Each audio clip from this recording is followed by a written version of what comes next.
This is Logan Seculo on today's special episode of Seculo. It's a showcase of the ACLJ because we are here for you. Keeping you informed and engaged, now more than ever. This is Seculo. We want to hear from you.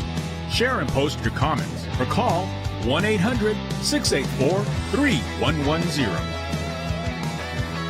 And now your host, Logan Seculo.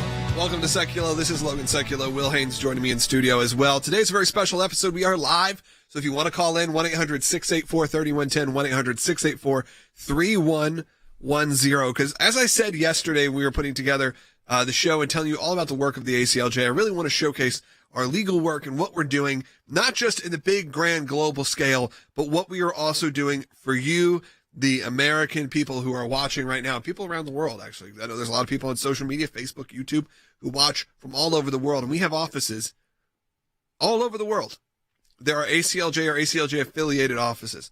So this episode is very special. We're going to be bringing you content in each segment, starting in the next segment, video packages, pieces of our Now More Than Ever series, More Than Ever series. You can find that also in its full-length form on morethanever.com. But we're going to be going through each one of our major topics that really was the focus for our year 2021, when we were rolling out what we were going to do in 2021, heading into a time of turmoil, a time of a new administration. I know a lot of you joined us in the last number of years, and you may not know of the grand scale of the ACLJ, what we've been doing when you have people in Washington who are for you or against you. And you know what? You can work with people regardless. There can be bipartisan movement on issues that are important. And we're going to actually show you some of the places that we've had great success and where we're going to have to fight back harder than ever. So whether that's life or whether that is international religious liberty, we're going to be discussing all of those topics today. If you have as small as something you may not even think is worth reaching out to us, you think we had a case yesterday that we brought up, Will, that was a rabbi couldn't have his Bible study essentially, or his prayer meetings every week at his house. And we were able to take care of that rather quickly here at the ACLJ at absolutely no legal fees or charges to the client. So if you have any sort of religious freedom or legal issues, you want to put up a nativity scene coming up for Christmas. I know it's a few months away, but you're starting to plan now, and you're getting some pushback. We're here for you at the ACLJ, because the ACLJ is here for you. And as we've said more than ever, we are needed. So we're going to be taking your phone calls at 1-800-684-3110. We're going to be running some really incredible videos. We're going to be here, though, live. Again, I don't want you to think this is some pre-recorded show. We are here taking your comments and calls. I'm reading all your Facebook comments, your YouTube comments. If you are on Facebook, I encourage you to share this. If you're on YouTube, I would ask you to both thumbs up, hit the thumbs up button. You'll see it under the title. And hit the subscribe button, because that gets it also into more people's feeds. And maybe you'll get notified when we have more content. You never know. Sometimes you got to hit the bell, as it says on there, to get notified. It's these big algorithms that we're trying to reach as many millions of people as absolutely possible. Again, we will be taking some phone calls, and I want to hear from you. But if you have any of those issues, if you have legal issues, if you want to somehow reach out to an attorney, talk to somebody directly, all you have to do is go to aclj.org/help. And you'll fill out a form. Our legal team gets it. You're assigned, if it is something that's within our scope. If you're not within our scope, we'll let you know. But if you're within the scope, we'll say you've been assigned an attorney, and you'll be off to the races. You'll be talking and starting this journey with the ACLJ at absolutely no cost to you. Now, you may say, how do we do it at absolutely no cost to you? Well, that is thanks, because we're paying incredible lawyers and production team, and you're seeing all this. We have some of the best of the business, and that's because of members of the ACLJ and people who donate to our organization. And right now, donations are doubled. So you may say, what does that mean? Well, it is a matching challenge. So that means there are a group of donors on the other end that say, hey, if someone gives $20, I'll back them and I'll match that at $20 all the way up. So any donation you make is effectively doubled. And you make that donation at ACLJ.org. When we come up in the next segment, Will, we're talking about religious liberties. That's right, and it's from the More Than Ever series that you'll be able to check all these out at morethanever.com, but we're going to play some of them for you here today on the show. A lot of people are asking for the phone number. It's 1-800-684-3110. We'll be right back.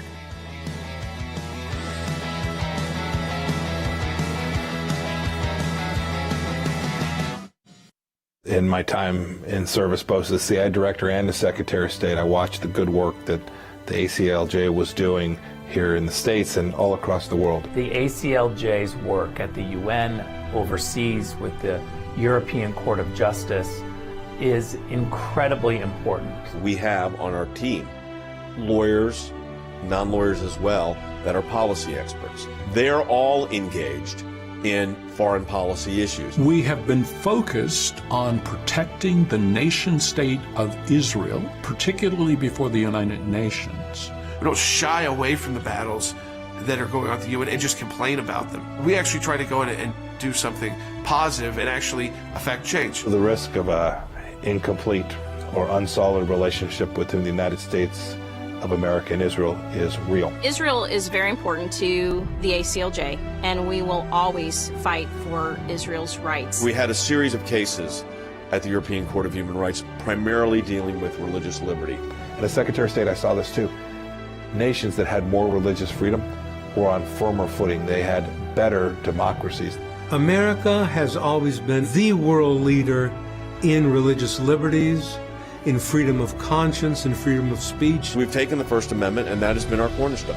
It's to defend the rights of people of faith and others that are having their rights abused. We not only hold our government accountable, but we hold other governments accountable. You have to keep the battle going when it's not cool anymore, when it's not the #1 story on TV. You have to actually be committed to fighting it out, or else you'll never win. The ACLJ's front and center on this. We're in a matching challenge campaign. Any amount you donate, we get a matching gift for. Your support of the ACLJ enables us to do all of this. Go to aclj.org today. That's aclj.org.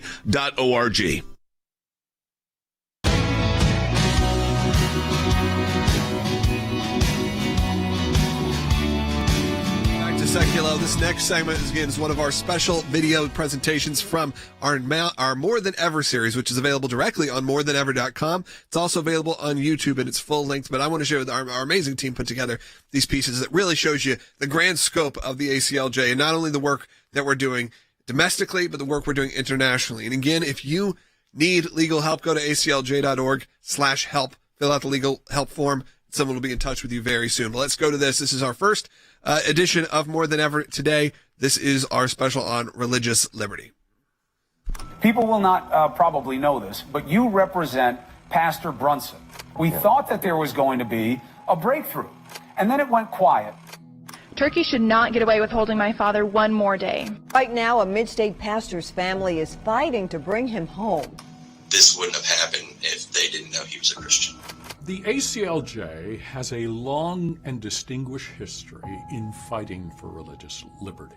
At the ACLJ, this is our #1 issue. It's why we're founded, is to protect our religious liberty rights. The religious liberty issues took very center stage, in part because I had a series of Supreme Court cases that went before the court that involved religious liberty. It started with Jews for Jesus and their ability to engage in evangelism. Then it became whether students in high school could start Bible studies and Christian fellowship organizations and events like See You at the Pole. Then it was, can churches utilize facilities like schools when they have a use policy that allows every group to utilize their facilities, but they say no to the churches.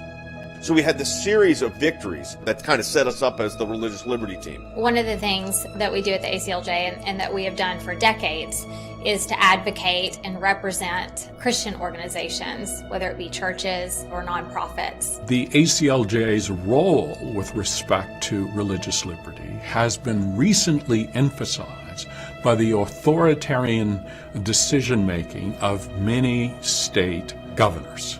Religious liberties are paramount. People are able to exercise their freedom of religion in whatever way they choose. Religious freedom is really human freedom. Religious freedom could well come under attack if the U.S. administration doesn't take that seriously. Our administration did. We appointed a senior leader, former Governor of Kansas, Sam Brownback, to be our ambassador for religious freedom. And I was very focused on it. The president was the first president to go to the United Nations and speak about religious freedom in an important way. So when you're in a country that protects religious faith, what does that mean? Does it mean I can believe whatever I want, but what does it mean in action, and that kind of balance between liberty, but also the safety of others and protecting other people's liberty and safety. There are historians that point out that religious persecution, particularly the persecution of Christians, is at its highest level since the first 3 centuries when the Roman Empire led religious persecution. The British Foreign Secretary says Christian persecution in some parts of the world is, quote, close to meeting the international definition of genocide. Some countries in the Middle East, the People's Republic of China, North Korea, where altogether millions of people are executed and imprisoned simply because of their religious commitment. One of the most significant examples was when Turkey wrongfully imprisoned Andrew Brunson, who was a longtime missionary in Turkey. They imprisoned him on account of his faith and really held him hostage in trying to negotiate with the United States. The pastor is still in prison with no signs of getting out anytime soon. The issue of Pastor Brunson being held in Turkey was an incredibly important issue for the United States government. And all of our ambassadors overseas were called upon to pressure our governments to stand with us. Leaders around the world understood that we were serious about this. We weren't going to pay to get these people back, but we were going to take an approach that says if you detain an American and you do so unlawfully, the United States will impose a cost on you and your leadership and on your country, and we just want them back. When Brunson was finally released, flew into Germany. That was the first stop on his way home. Who meets him at the airport at 2:30 in the morning? Rick Grinnell, the U.S. ambassador to Germany, a G8 country, one of our most important diplomats. As the plane approached the U.S. base there in Germany, I was standing on the tarmac. I saw Pastor Brunson walk down the stairs of the plane. I was filled with emotion. I told him that we were praying for him. The American people never forgot about him, that President Trump had as a priority a policy to bring him home. And Pastor Brunson took the flag, embraced it, hugged it, and kissed it right there. It was important for the United States. It demonstrated that our administration was capable of making sure that we protected religious freedom everywhere and always. And to watch at that moment, it was historic. It was one of those moments where you realize the work that we do, it's not just a rallying cry for religious liberty in theory, or religious freedom in theory, or persecution of Christians, and we're talking about it kind of generally. These are people you can see and get to know.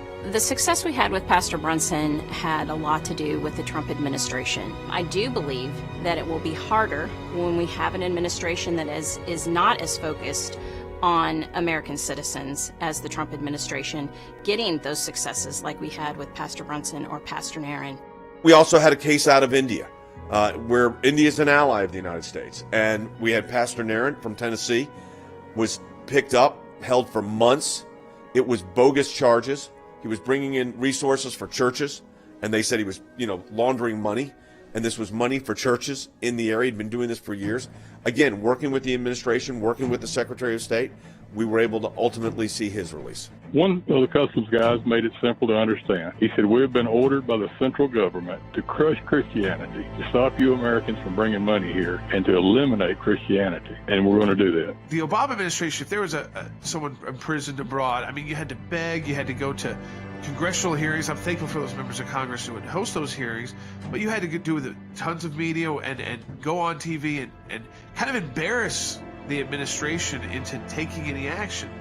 Under the Trump administration, obviously, we're shifting. We have a lot of people in that administration that understood these issues, cared about these issues. So we would have the President of the United States tweeting out on behalf of an imprisoned pastor like Andrew Brunson in Turkey. We were able to immediately set up a communications plan to begin advocating for him in the media and bringing attention to his situation. So I'll never forget, for instance, being on air with Chris Cuomo on CNN about something involving President Trump. But the last two questions he asked me involved, in that particular case, was Pastor Brunson. If we need to go out into the media and get a message out, we can do that whenever we need to. And I think that's very important, is that we can choose when we need to take something to the next level And the media listens to us because of all the work that we've done, whether it's representing presidents or representing individuals or churches or cities. One of the things that the First Amendment provides, it provides protection against discrimination on the basis of one's free exercise of religion. I think every administration ought to put this at the top of their agenda, but if they don't, the responsibility for the ACLJ and all of us as American citizens is to make Americans aware of what's taking place. I'm very concerned that if we don't take a stand to fight for religious freedom everywhere around the world, that we're going to find ourselves in a world and in a society that's totally godless, and that means a world without hope. There's a lot to fight for, but we've made significant gains. It's very difficult for the government to get away with trampling on the rights of religious people. And what a great moment in the history of the ACLJ to see two pastors that we represented who were ultimately freed, were being persecuted, sitting next to the President of the United States. I was held in Turkey for 2 years, and you took unprecedented steps, actually, to secure my release, and your administration really fought for me.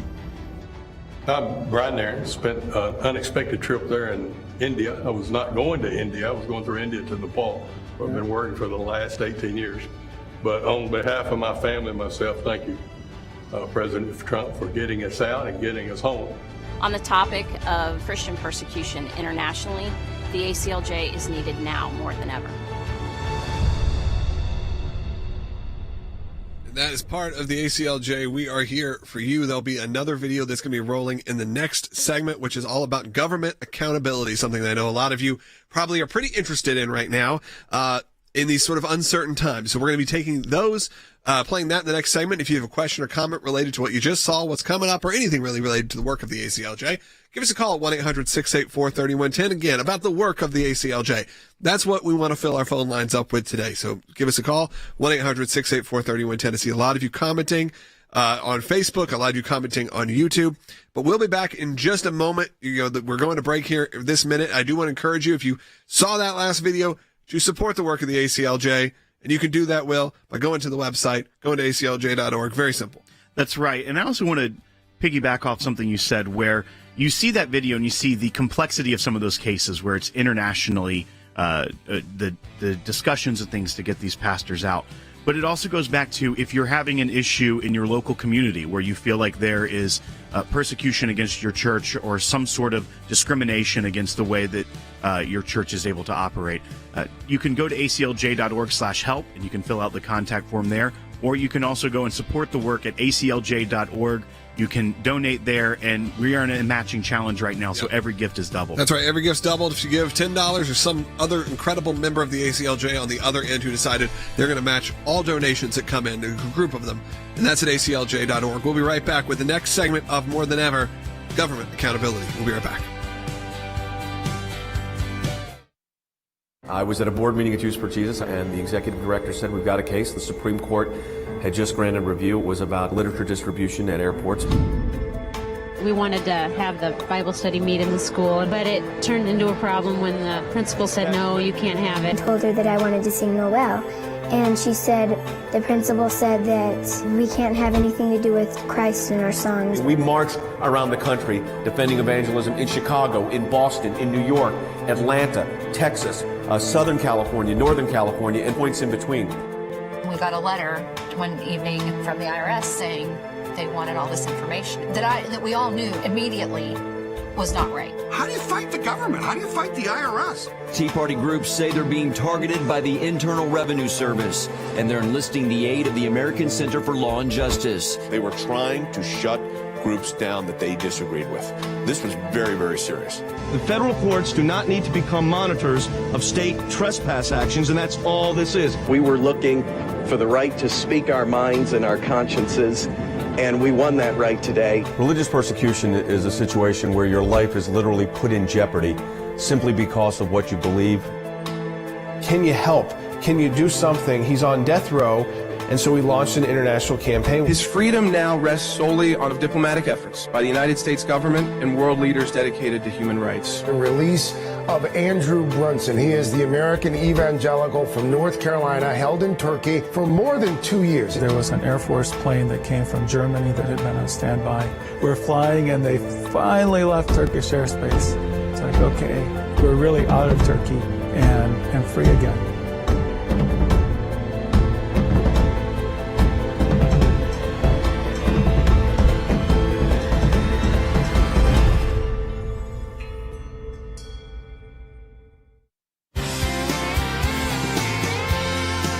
Welcome back to Secular. We're continuing our More Than Ever series. This is our special segment we did on government accountability, which is something we agree is needed more than ever. Take a look.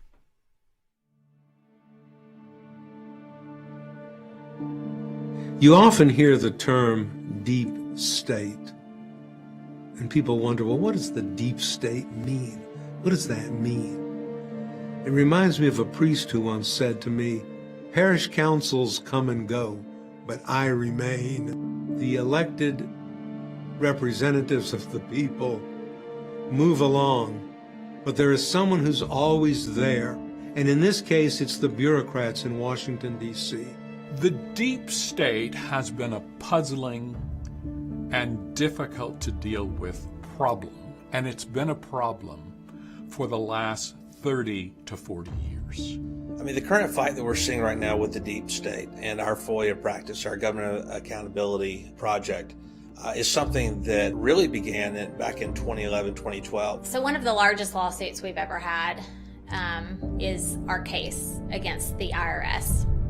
There were some boneheaded decisions out of a but no local mass office. corruption.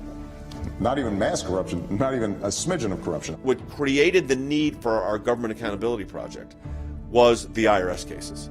When we got one call, and then 8 calls, and then 20 calls of groups that were specifically targeted because of their name. And we knew that there would be more people who may want to add, but we didn't know just how many. And we're now looking at somewhere around 100 different contacts have come in. I have not done anything wrong. I have not broken any laws. We want to know why you didn't give tax-exempt status to certain organizations because they had Christian names attached to them, or because they had liberty related to them, or because they didn't follow the liberal leftist line. Ms. Lerner, why would you say Tea Party cases were very dangerous? I will not answer any questions or testify about the subject matter of this committee's meeting. She just testified. She just waived her Fifth Amendment right to privilege. You don't get to tell your side of the story and then not be subjected to cross-examination. That's not the way it works. Of course, Lois Lerner had to apologize. They used names like Tea Party or Patriots, and they selected cases simply because the application had those names in the title. That was wrong. The IRS would like to apologize for that. I say apology not accepted, okay?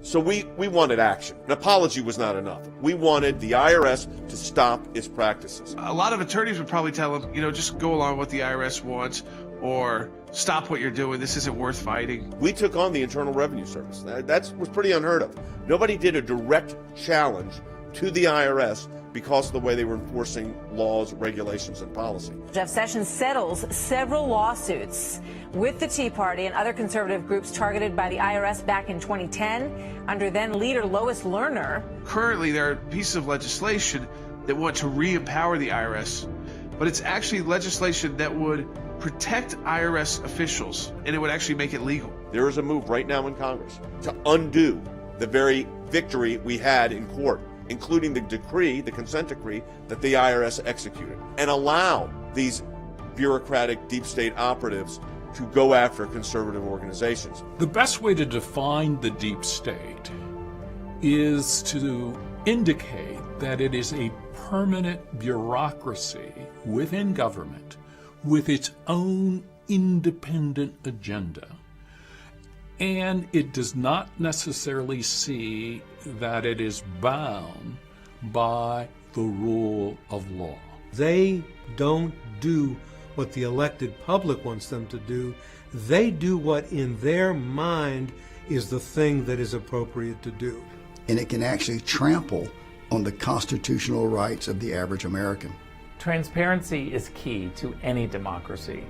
If we allow leaders in Washington, D.C. to make decisions behind closed doors, unaccountable to the people, then we are going to get corrupt decisions. So if you're an elected official, the thing you're often most focused on making sure you continue to be an elected official. Apart from that, your responsibility is to reflect the will of the people that you have been elected to represent.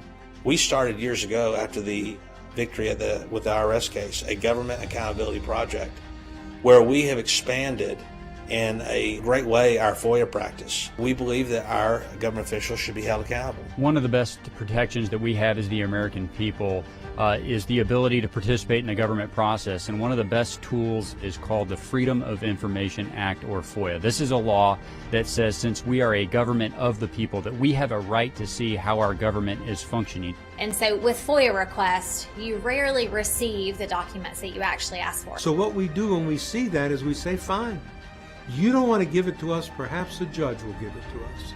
And the judges have said to those agencies, give up that information, take out the redactions. Without transparency, we don't have our way of government. As a former cabinet official, I can tell you when you get these requests from the media, that you have to really look at all of the information that hasn't been released. You have to ask yourself, why hasn't this information been provided to the public? If there's not a good explanation, then you should release it. One of our current cases is ACLJ versus the National Security Administration. This is the case that involves the waning days of the Obama administration when there was an explosion of what are called unmasking requests. This is when an official, someone who has taken an oath to defend the Constitution of the United States, makes a request to unmask, to reveal the identity of a U.S. citizen. They were flagrantly violating U.S. law and the protections afforded to U.S. citizens. We, the public, through organizations like ACLJ, must continue to pressure the U.S. government in order to make sure that we get the background information and that we hold our leaders to account. I hear all the time from people, like, what can I do? I'm just one person, I'm a single voice, and one of the best ways to make your voice heard is to sign a petition. The power of Washington, D.C. only works when the rest of us, the rest of Americans, are kept in the dark. People are being inundated with scandal after scandal. There's so many scandals on Monday, only to be overtaken by scandals on Tuesday. And by the time you reach Wednesday, you forgot about what happened on Monday. And so we at the ACLJ believe people need to be held accountable. And that's why we need the ACLJ now more than ever.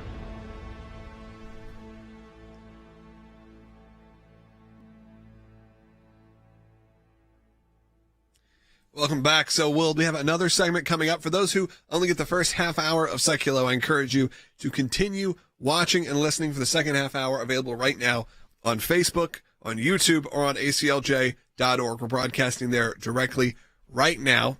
But I know on a lot of radio stations, they only carry the first half hour, or they carry the first half hour in the mornings and second half hour in the evenings. And there's a lot of stations that break up this show. But if you want to catch the full hour, you can also subscribe to our podcast on however you get your podcasts. It's available there. That again, just search for Seculo. You'll find us there. You can also give us a call at 1-800-684-3110. We're taking some phone calls throughout the show. And again, I want you to support the work of the ACLJ, and the best way to do that is just go to ACLJ.org and join the ACLJ. Make sure you're connected. Read the great content that's posted there every day. Watch the amazing videos that one of the best production teams in the world is creating for you. And that's on our YouTube channel, that's on Facebook, that's on all our social media outlets, and on ACLJ.org. There's also an ACLJ app. You can, however you get your content, we are there. And if you need legal help, if you need ACLJ to step in on your behalf because of a religious liberties issue, we are also there for you as well. That's at ACLJ.org. You can click Get Legal Help or just directly /help. All right, that's going to do it for the first half hour. We'll be back with even more great segments from our More Than Ever series. And again, we're going to take some calls as well. We'll be right back with more on Seculo.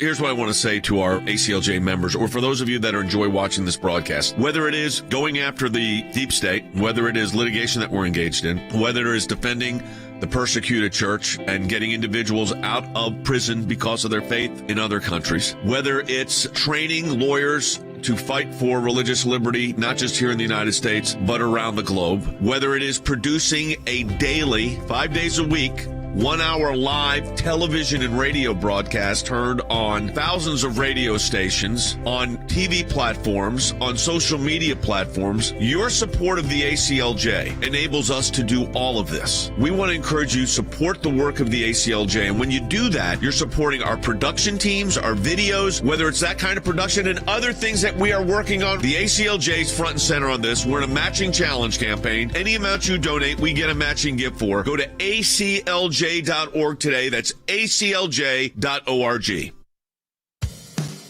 Keeping you informed and engaged. Now more than ever. This is Seculo. And now your host, Logan Seculo. Welcome back to Seculo. Yes, we are doing a very special episode today of Seculo. We are live. You're watching this right now, 1-800-684-3110. You can call in. But also, we are playing segments from our More Than Ever series. I really wanted you to see, as we end this week, the big scope of the ACLJ, all the amazing work that we are doing around the world, not just in a big picture, but also for you. This one's a bit more big picture. This one is about the Constitution. If you're looking for, this is a short form version of the episodes. If you're looking for the long form, just go to our YouTube channel or go directly to morethanever.com. And this one is called Rewriting the Constitution, the Radical Assault on Liberty. So let's take a look at that, a shorter version of it, and we'll come back and discuss it.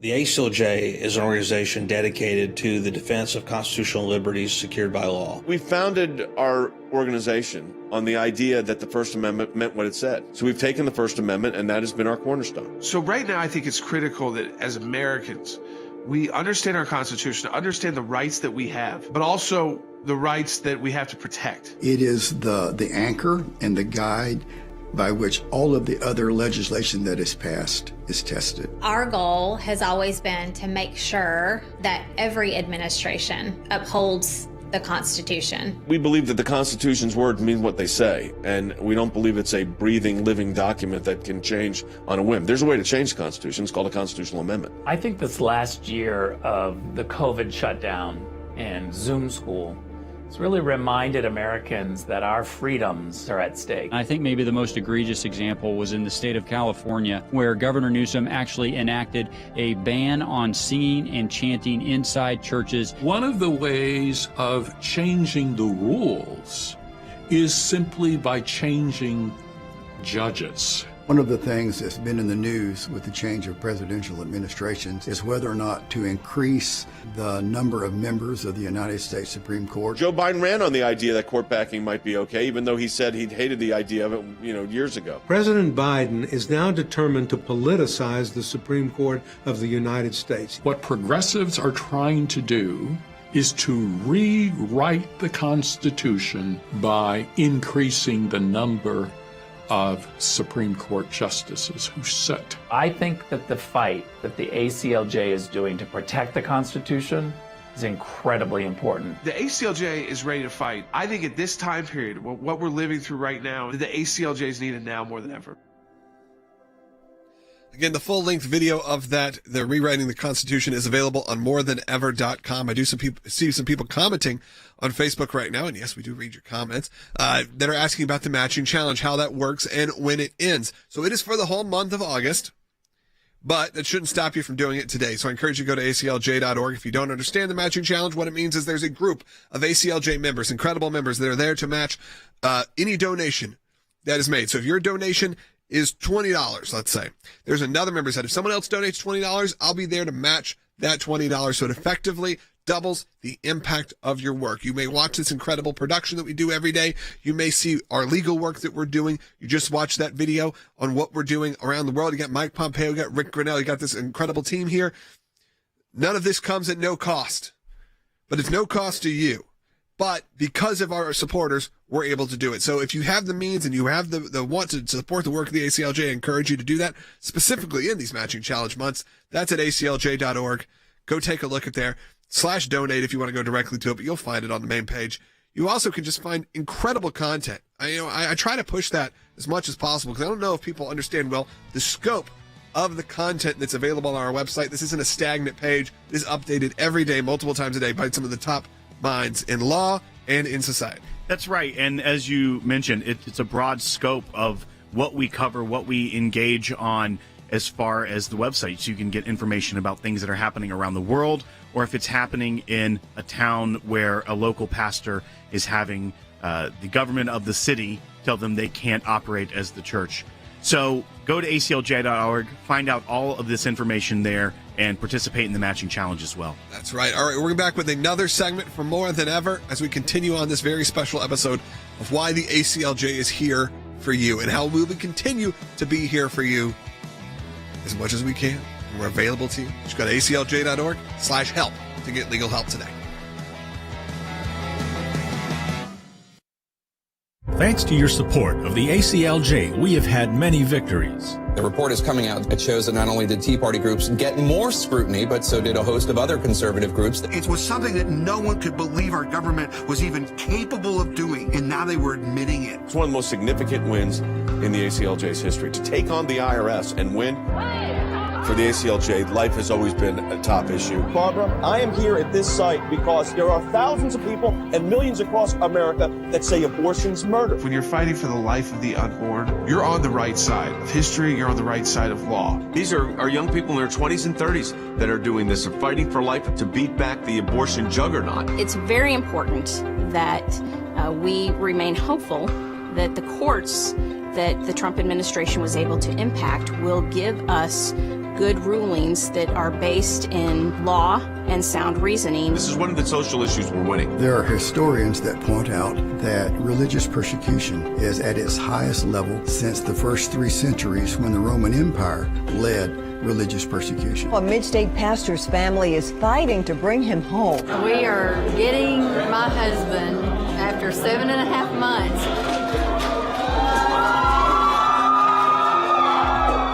Turkey should not get away with holding my father one more day. When Brunson was finally released, who meets him at the airport at 2:30 in the morning? Rick Grinnell. I saw Pastor Brunson walk down the stairs of the plane. I was filled with emotion.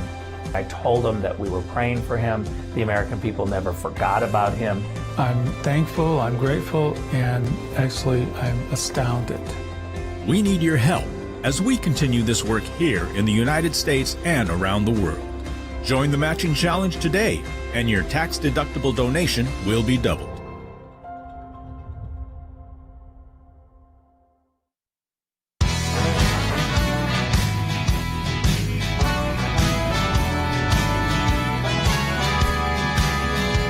Segment of Secular, we're going to show you an amazing video piece that is entitled, if you're looking for it on YouTube, we've never aired it here on the program. It's the final episode of the More Than Ever series that we're going to have more that's going to run. It's not necessarily in order. Called A Voice for Freedom on the World Stage. It shows the work the ACLJ does, not just here domestically, but through our international offices and affiliates, and how we are always there fighting for people, again, around the world. Let's take a look at this. A Voice for Freedom on the World Stage. Foreign policy is really critical to what the ACLJ does because not only do we fight domestically, we fight internationally for human rights. A policy adopted by an administration might actually run counter to what's in the best interest of the United States. Khamenei posted incendiary comments about Israel. He flatly predicted that Israel won't be around 25 years from now. After 2 years of negotiations, the United States, together with our international partners, has achieved something that decades of animosity has not. A comprehensive long-term deal with Iran. We came in, there was this thing called the JCPOA, the Iran deal. I'd worked on it when I was a member of Congress. In fact, myself and Senator Cotton discovered 2 secret side deals. President Trump's major announcement today being watched all over the world, pulling the U.S. out of the Iran nuclear deal and imposing tough new sanctions on Iran instead. President Trump said that's crazy. It's a pathway to a nuclear weapon, and we broke away from it. And then my team and I put in place the toughest sanction in history on Iran. And the benefit for that, for Israel, was that Iran didn't have the resources to threaten them, to confront them, to put them at risk. So in addition to our offices in Strasbourg, our efforts at The Hague, in the Netherlands, we also have an office in Jerusalem. ACLJ supports Israel at every point that we can internationally, at every international tribunal, and we actually have an office in Israel as well. We believe this is important for the United States and for the American people to express our support for Israel, but to also stand with the Israeli people when there's warfare, when there's conflict. I regret that this administration got off to a bad start with respect to the relationship between the United States and Israel. They are a security partner for the United States. They're an important trading partner of the United States. We built out a coalition inside of the Middle East to push back against Iran alongside of Israel. That fundamental understanding that we have, we're a Judeo-Christian nation. Our chief counsel, Jay Sekulow, has appeared before the ICC in an effort to prevent the International Criminal Court from interfering with the nation-state of Israel. The state of Israel, since its founding in 1948, has never had a year when they were not being attacked either militarily or politically, frequently attacked through the United Nations. The American Center for Law and Justice, through our European counterpart, the European Center for Law and Justice, enjoys a very privileged status at the United Nations. We are what's called an NGO, which means a non-governmental organization. That means we have the right to be heard on the world stage on issues of international complexity and of international concern. ACLJ has been an important voice, and it having a NGO at the UN has given them the place to message that in a way that is incredibly effective. We were able to put together these unbelievable peace deals between Gulf state nations and Israel and the United States because they all felt strong. They felt like they had a real partner in the White House, the administration. I don't think the administration yet in history has gotten enough credit. I mean, the threat's real. Jordan and I, we had a series of meetings. Shimon Peres, we met with Bibi Netanyahu, who was the foreign minister then. But we had to do those meetings in command centers underground or bomb shelters that were for the military, so they had all their equipment there, because that's where they were. So we went to Ashdod and Ashkelon and all these areas that were under constant barragement, and then we found ourselves in the middle of one of those barragements. Not one of these was aimed at a military base or the police station where we're at. These are aimed at schools, they're aimed at children. So we saw the damage the rocket did last night, but I want to show you something else right behind me.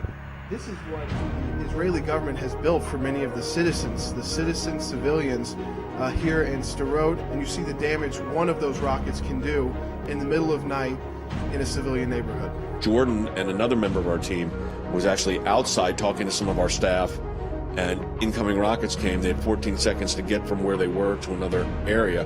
That rocket landed within about 50 yards or so of Jordan. We actually took pieces of the shrapnel and took it back and made it into cufflinks to remind ourselves that's what these people were living with, the Israelis, every single day. These cufflinks have in them shells, mortar, and rocket pieces fired from Gaza. Because when Operation Cast Lead took place and we knew there was going to be actions at the ICC, I went with my son, who's also one of our senior lawyers, and a number of other of our team, to the front line. That rocket landed about 75 feet from my son. Fortunately, he was not harmed. But we took pieces of that. Those rocket mortar are with me today as a constant reminder. We're in a struggle for life and death. It is a struggle. We will win. We have no option. It's not a right issue. It's not a left issue. It's just being correct. We should be standing with our number one ally. The current Iranian regime denies the Iranian people their basic human rights on a daily basis. What the ACLJ is doing to hold the Iranian regime to account is truly making the world safer. I want to know this, President Biden. Why are you negotiating with a terrorist nation in trying to get back into this JCPOA with respect to the nuclear weapons? Look, the Iranians have one thing that they intend to do, and that is to get a nuclear weapon, and they're going to get it. One of the things as a retired Army officer that I am most proud of is our work trying to get Congress to pass the Taylor Force Act.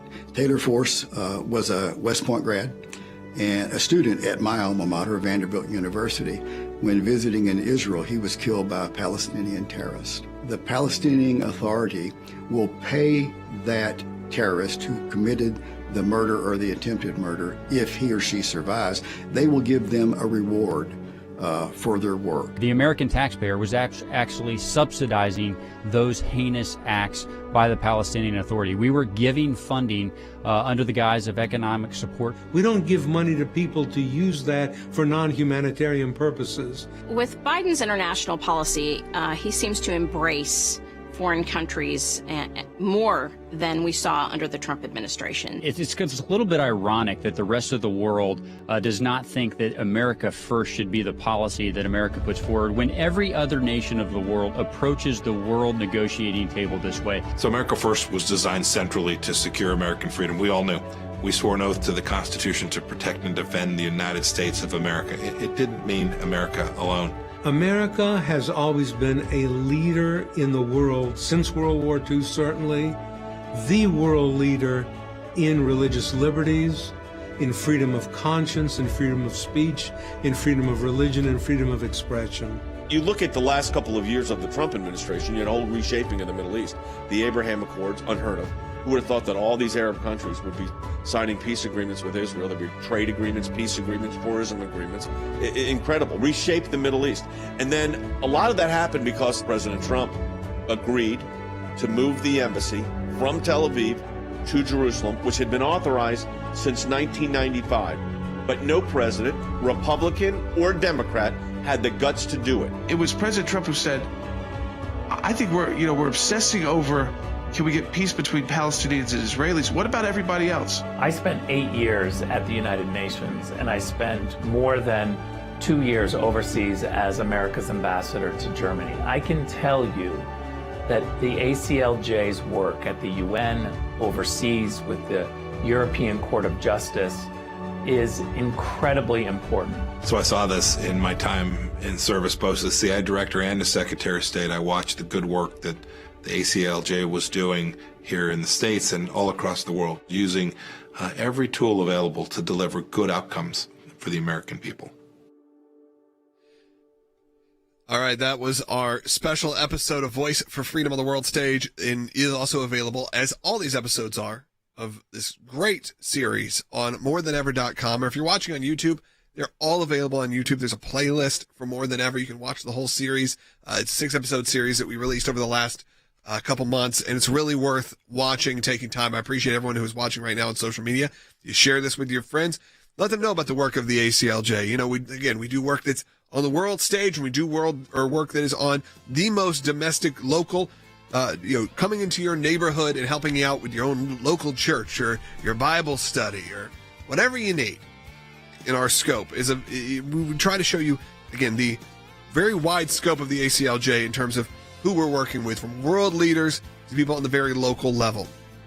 Even if you work for a local government, we can help out there as well if there's something going on there. So check out aclj.org. Read the great blogs that are written, again, by people like Mike Pompeo and Rick Grinnell and our incredible senior attorneys, and also some of our contributors who put on great content here at the ACLJ and our digital team.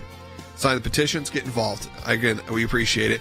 Coming up in the next segment, Will, we're talking about life, so that'll be great. So tune into that. It's coming up right after this.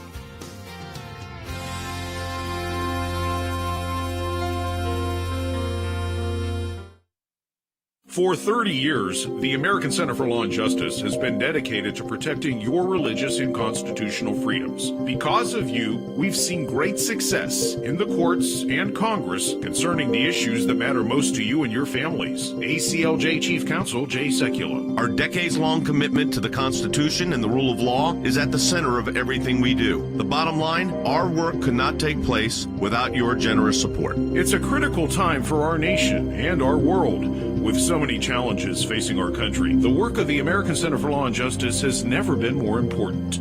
There's no better way to support the ACLJ than through online giving. We truly appreciate your financial support. Without it, it would be impossible to do our work here and around the globe. And the best way to support our work is to make your financial gifts online at aclj.org. Donating online is safe and secure, and an online gift at aclj.org can be put to work immediately, enabling the ACLJ to continue the battle against abortion giant Planned Parenthood. These are young people in their 20s and 30s that are doing this, are fighting for life at a whole new level to beat back the abortion juggernaut. We've got a whole group of young lawyers that are defending them. To protect Christians facing persecution. Release of Andrew Brunson. He is the American evangelical from North Carolina, held in Turkey for more than 2 years. We're grateful to ACLJ who put it out to these people, they were getting all this out. I'm thankful, I'm grateful, and actually I'm astounded. To stand up for our good friend Israel. To work to uncover the corrupt deep state in Washington, and so much more. Take part in our matching challenge today. You can make a difference in the work we do. Give a gift today online at aclj.org.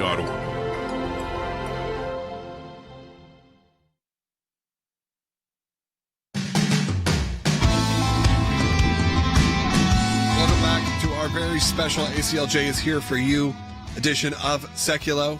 We're going to continue the content going, and I'm going to come back at the end and wrap it up and tell you how you can get involved. This is our episode on the issue of life.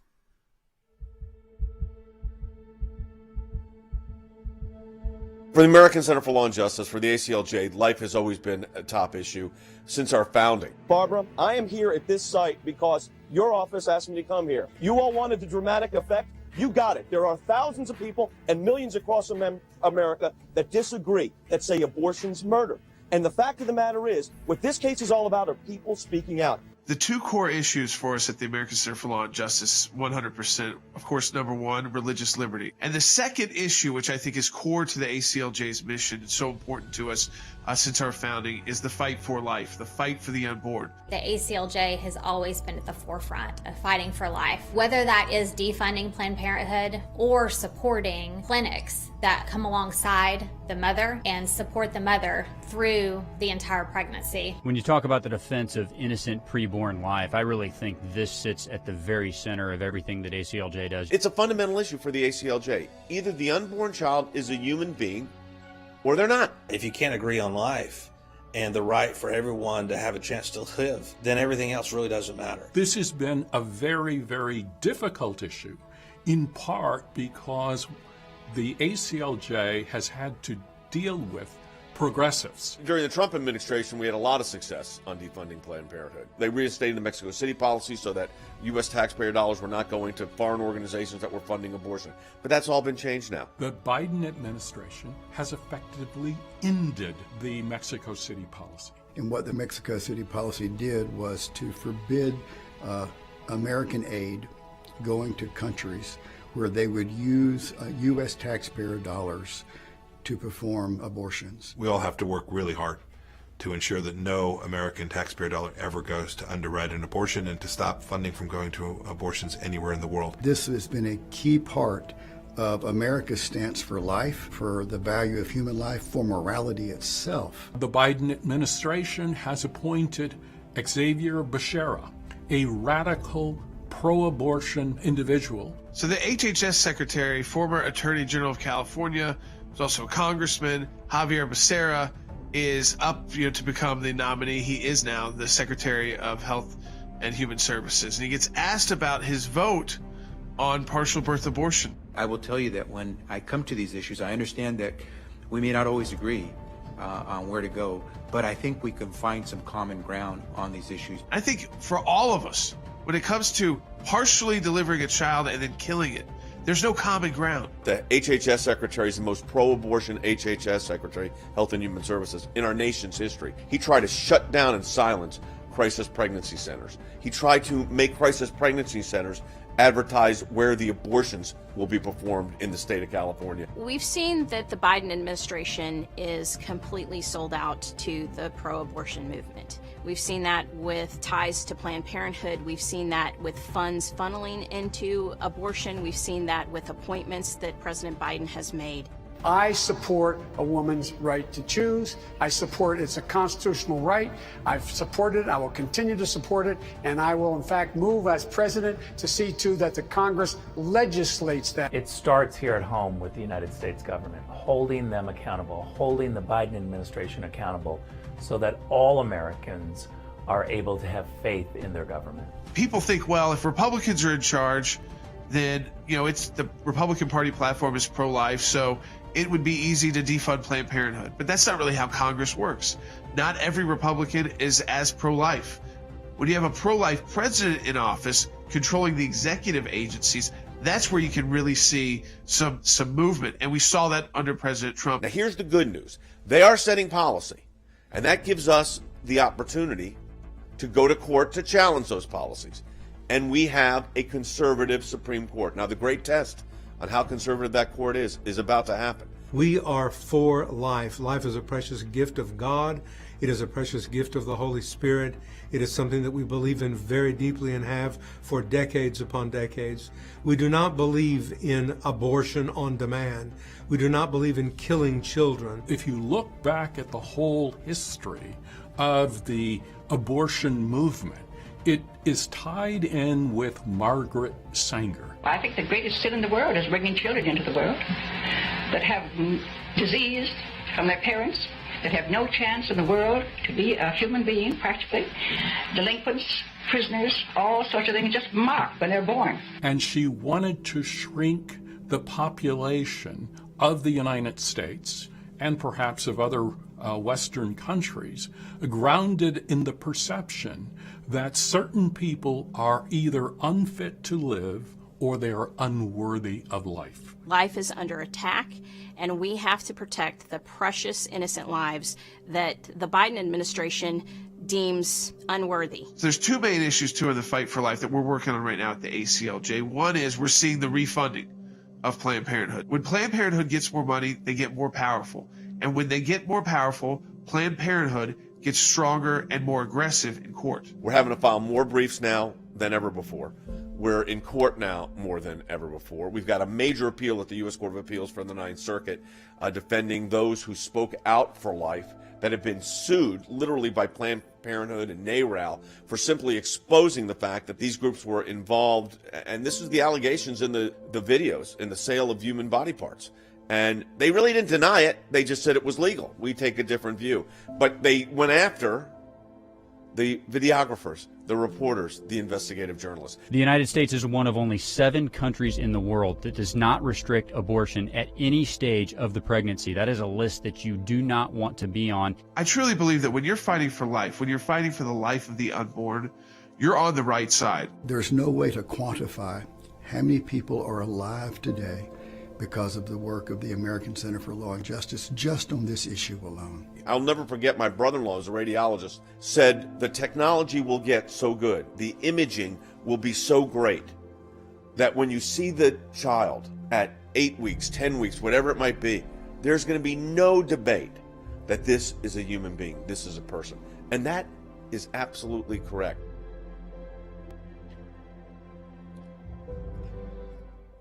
All right, thank you guys so much for listening and watching this special episode of Seculo, as we told you why the ACLJ is here for you, how we're here for you, and why we're needed more than ever. I want to encourage all of you, as we're wrapping up this show, to go to aclj.org right now. If you can support the work financially of the ACLJ, we really appreciate it. If you just want to read the great content, you can read the great content, watch all our great videos on all our social media platforms, but also subscribe to our email list. Get involved in the great work that we are doing here for you at the ACLJ. I also want to encourage you to donate because it's a matching challenge, which means donations are effectively doubled. If you give $10, someone's on the other end to match that $10, effectively making it $20. And the ACLJ is run by people who give small donations. This isn't people who are giving, most of the people are not giving massive donations. We're run independently small by people who are giving $10, $20, $30 a month. And we really appreciate all of you who support our work. And thank you all for your support. And thank you all for your prayers. And if you need legal help, go to aclj.org/help. Appreciate everyone who's tuned in this week to Secular. We'll be back on Monday with a brand new episode. We'll be covering a whole host of new topics, breaking news, and all the stuff you hear. But I wanted to come on today to specifically talk about the work of the organization at the ACLJ, because I think it is needed. We said more than ever last year, and I think it's so pertinent you get involved in the issues of the day and support and get involved in religious liberties. So, again, appreciate you tuning in, watching. Share on Facebook if you're sharing right now, if you're watching right now. Subscribe on YouTube, and we'll see you Monday. New content coming out over the weekend on the website and on social.